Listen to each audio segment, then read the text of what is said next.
Good morning friends, कैसे हो आप सब। तो आपका एक बार फिर से स्वागत है हमारे यूट्यूब चैनल पे। तो सबसे पहले मैं आपको बता देता हूँ, मैं और प्रियंका सरका घाट से आ गए हैं अपने घर। और ये हम आ रहे थे बस के थ्रू। तो बस की खिड़की से मैंने जो बाहर का नेचर आप लोगों के लिए कैप्चर किया वो भी आप लोगों के लिए शेयर कर रहा हूँ। और यही आशा करता हूँ कि हमारा आज का ब्लॉग आप लोगों को ज़रूर पसंद आएगा। बाकी आज के ब्लॉग में बहुत सी इंटरेस्टिंग चीज़ें हैं, वो भी आप लोगों के साथ हमने शेयर की है। तो सबसे पहले ब्लॉग की शुरुआत में मैं आपको दिखा देता हूँ, मैं और प्रियंका गए थे अपने कज़न के घर, तो वो शेयर कर रहा हूँ आप लोगों के साथ। Hello friends. कहाँ जा रहे हो? तो जो हमारी कज़न आई थी, एक डांसर और सिंगर आई थी, उनके एक घर जा रहे हैं। ये उन्होंने नया घर बनाया हुआ है। अच्छा जी, चल ले रहा।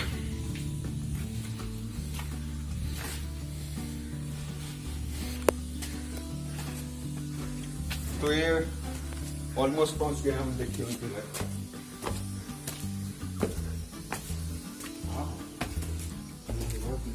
नजारा कर दिया है। कौन से नंबर का है? यही है। तो अब बन गया था राब, तू पहुंच गया। रुक जा पहले, रुक जा। 50 सेकंड हुई, एक मिनट बनने थे। अब 10 सेकंड का कुछ नहीं। व्यू बड़ा सही दिखाई देता है। फोटो के नीचे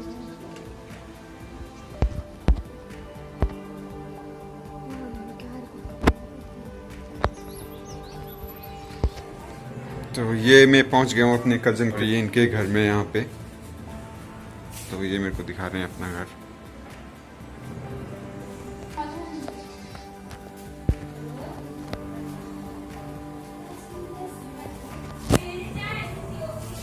तो चाय करो रही है, ब्लॉग बन जाते रहो।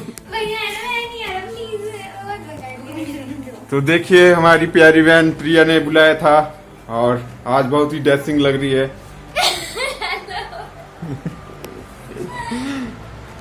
ये है तेरा रूम, सुंदर है तेरा रूम। तेरे रूम में देख ले इतना अच्छा खाया हुआ ना पीओपी। कौन है? ये फूल।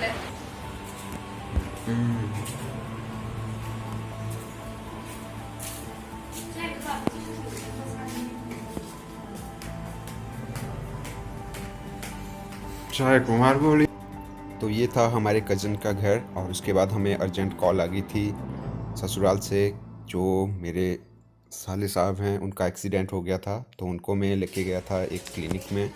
तो उनके पाँव में मोच आ गई थी, वो फिसल गए थे और फिर उनको इंजेक्शन वगैरह लगाया। क्लिनिक में सोनू बाबा जी का ट्रीटमेंट करवाने के बाद मैं और प्रियंका बस स्टैंड आ गए थे, क्योंकि हमने यहाँ से बस लेनी थी और यहाँ से बस लेकर हम घर वापस आ गए थे। तो ये देख सकते हैं आप कि बसों को अच्छी तरह से फुली सैनिटाइज किया जा रहा है। तो उसके बाद ही सवारियों को बसों में बिठाया जा रहा है। ये जो पर्सन आप देख रहे हैं, इनकी ड्यूटी लगी हुई है। ये सभी बसेस को सैनिटाइज करते हैं अच्छे से। आज है 26 जुलाई और 26 जुलाई 1999 को भारत ने विजय हासिल की थी पाकिस्तान के ऊपर। तो आज का दिन कारगिल दिवस के नाम से भी काफ़ी मशहूर माना जाता है और हमें याद करने चाहिए उन योद्धाओं को जो वीरगति को प्राप्त हो गए थे इस लड़ाई में। उन्होंने अपने देश को हर हालत में बचाया था। कारगिल युद्ध कश्मीर के कारगिल ज़िले की पहली पोस्ट पर हुआ था। पाकिस्तान का मुख्य उद्देश्य लद्दाख और कश्मीर के बीच संपर्क को तोड़ना था और यह युद्ध 18,000 फीट की ऊंचाई पर हुआ था। इसमें ये ड्रॉबैक था कि जो पाकिस्तान की सेना थी वो काफ़ी ऊंचाई पर थी और जो हमारे योद्धा थे, नौजवान सैनिक, वो डाउन हिल पर थे। तो जो पाकिस्तानी थे उनको अटैक करने में काफ़ी आसानी हो रही थी और हमारी सेना के लिए ये बहुत बड़ी चुनौती थी। परिस्थितियाँ विपरीत थी, वेदर विपरीत था, हम तैयार नहीं थे लड़ाई करने के लिए। हमारी तरफ हर स्थिति विपरीत थी। बस एक जुनून था और एक जोश था हमारे सैनिकों में कि हम उस तिरंगे को झुकने नहीं देंगे और हम उस तिरंगे को पहाड़ों पे ज़रूर लहराएंगे। बरसात का मौसम चला हुआ है और इस साल आम की जो फसल है बहुत ज़्यादा है हमारे यहाँ पे। और ये जो मैं आपको आम दिखा रहा हूँ, ये आम की एक बहुत ही विशेष प्रजाति है। ये जो आपको आम दिख रहा है, इसका वज़न हमने तराजू पे तोला तो 1 किलो 300 ग्राम का ये एक सिंगल आम ही निकला। और प्रियंका ने आज बनाई घर आकर बहुत ही स्वादिष्ट डिश।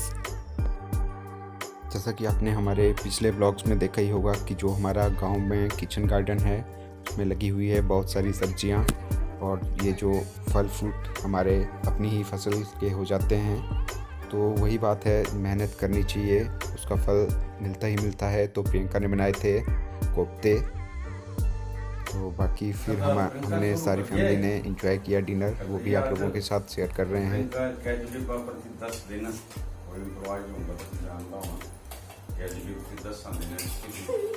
तो मैं भी फौजी था 10 साल दिन कैजरी मिलना थी।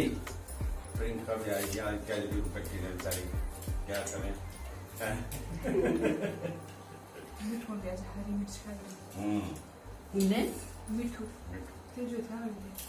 दस साल दिन कैजरी को ये खत्म।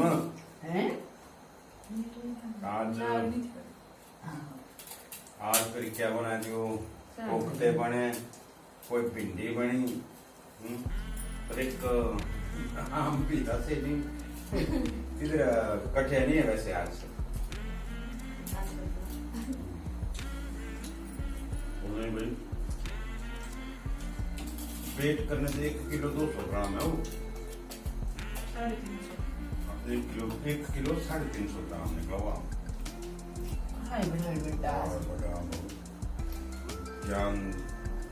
इतना कर पतला, एक और पहले भी काटा था ना, इतना सा सटका है उसका। गुटली नहीं है, पूरा घी दिखे जब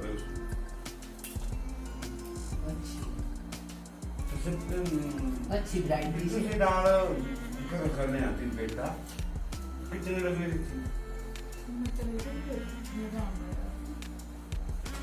कितना बड़ा पेड़ चले होंगे भाई दे भाई तसी इतना वेट नहीं है दाम और बड़ा आम भाई बड़ी अच्छी वैरायटी से था। जेडी कलर में लगानी चाहिए।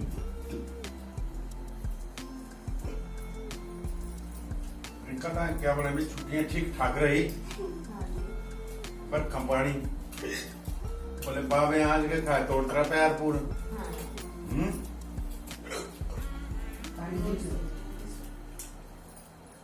मोस्टली ठीक है।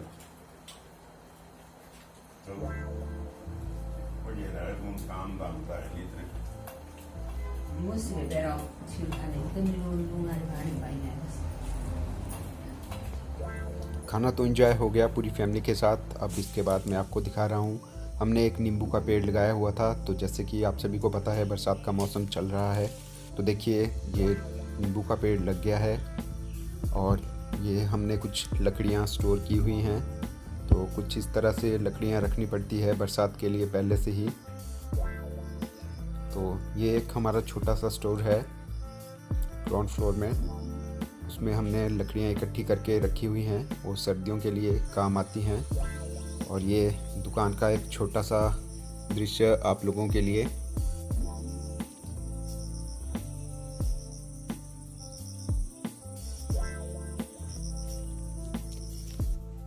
बाकी आशा करता हूँ कि आप हमारे ब्लॉग को ज़रूर लाइक करेंगे और शेयर करेंगे, और जो न्यू व्यूअर हैं वो सब्सक्राइब किए बिना मत जाइएगा।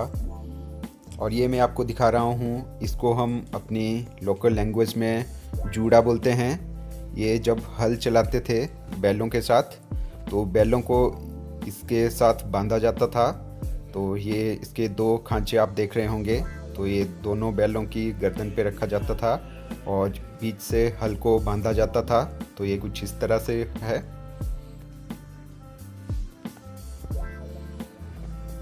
बाकी आजकल बरसात का मौसम है, तो मैं आप सभी से यही रिक्वेस्ट करना चाहता हूँ कि हमें ज़्यादा से ज़्यादा पेड़ पौधे लगाने चाहिए, पर्यावरण को सुरक्षित रखना है। तो देखिए कुछ ना कुछ मेहनत तो करनी ही पड़ेगी। और हरियाली देखिए चारों तरफ हरा भरा नेचर, बिल्कुल शांत मौसम बरसात का बना हुआ है। आसमान में काले बादल छाए हुए हैं। तो ये पहाड़ियाँ हैं हमारे घर से इस तरह से दिखती हैं। तो फ्रेंड्स, आज के ब्लॉग में था इतना ही। जल्दी मिलते हैं न्यू ब्लॉग में।